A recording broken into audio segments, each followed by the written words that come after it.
Okay, so you're on speakerphone, Catherine. Now, bear in mind, I'm hard of hearing. I'll speak up. Is this okay? Yeah, actually, that's actually very good. That's actually very good. And I'll keep the phone near the recorder. It won't be an amazing recording, but I think it'll be good enough. It'll be enough to hear what we've said. Exactly. Yeah, that's fine. Yeah, exactly. And you'll remember a bit as well, so it'll... Yeah, exactly. Yeah. Okay, thank you. And thanks for helping with the technical side. That's all right. Okay. So the kind of first bit to get into really with this project is what constitutes informed consent.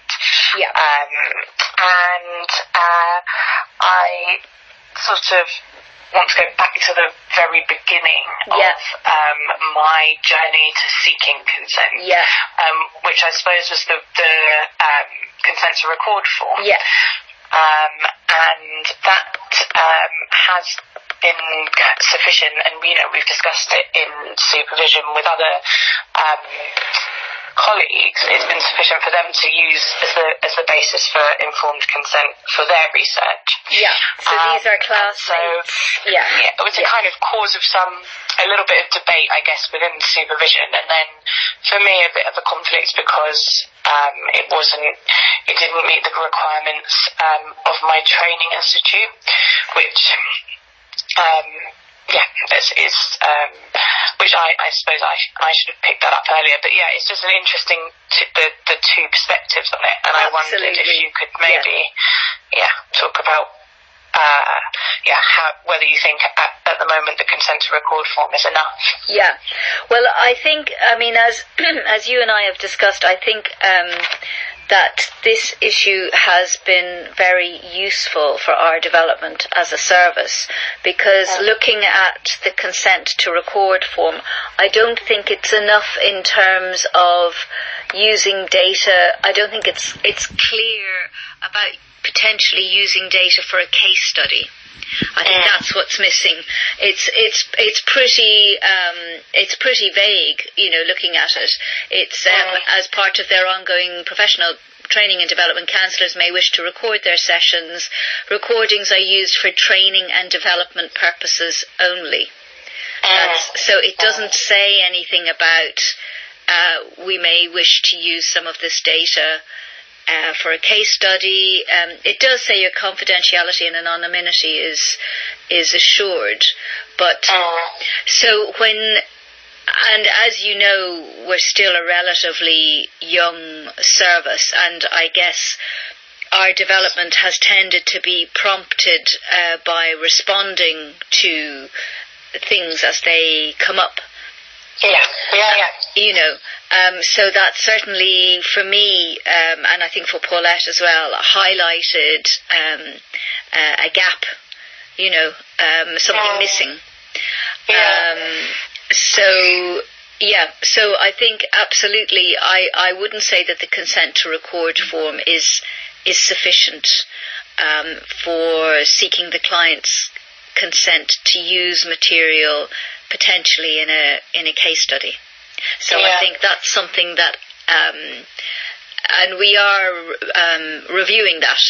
I've sort of done a draft, and Paulette and I are discussing that, and that's something that we're going to be bringing back to the team and getting feedback.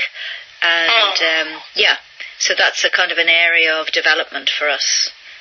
Yeah, I suppose it's nice for me to hear that it's having an impact already, the idea of looking at the recording form in a bit more detail.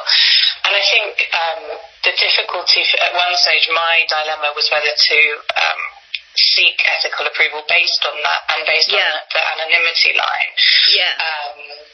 And in the end, I think I agreed with you that it was, in the spirit of kind of transparency, it didn't, it wasn't detailed enough for me to feel comfortable including, say, a transcript of a session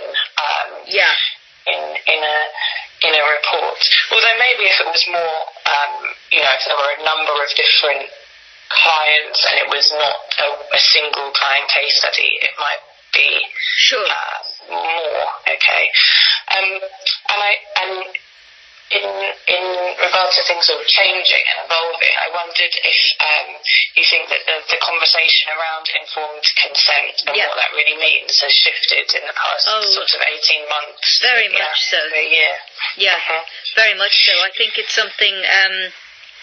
yes, and I think that this particular, your request has prompted Paulette and I to think about this in a lot more detail and to think about the potential impact on the client.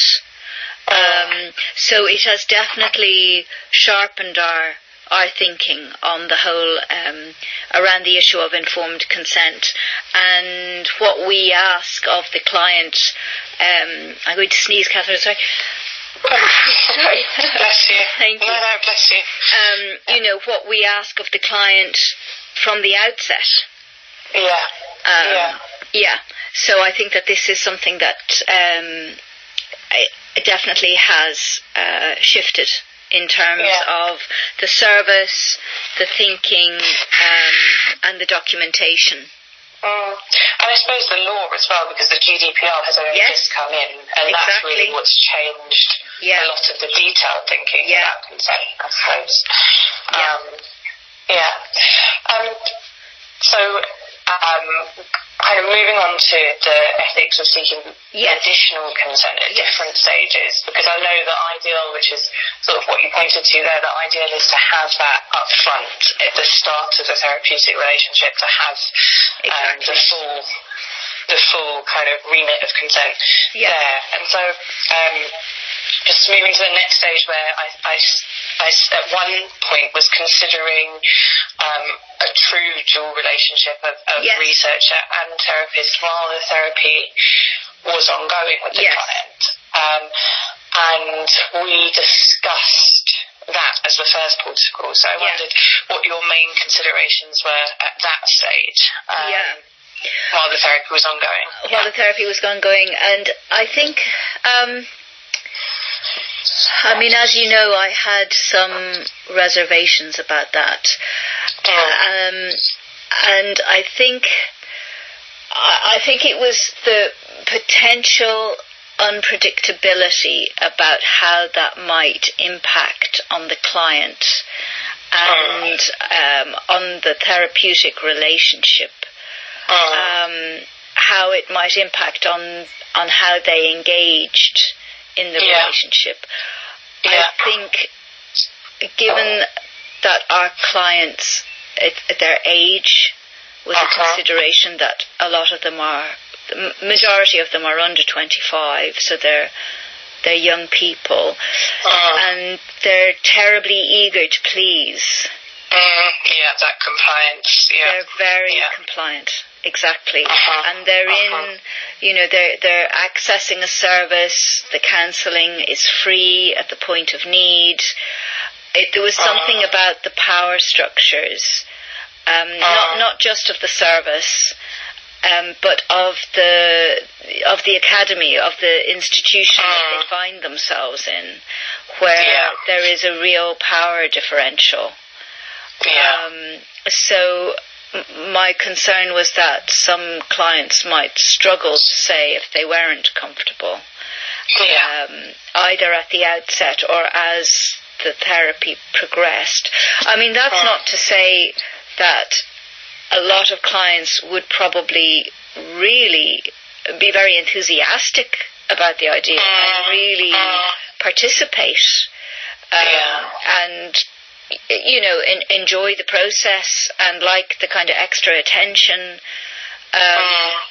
But there was also the fact that these are students and we have a duty of care. Now, obviously, there's always those ethical considerations, not doing any harm to the client. But it sort of felt like within the context of the institution, there was that extra, for me, maybe just that extra level of caution and being a little risk averse.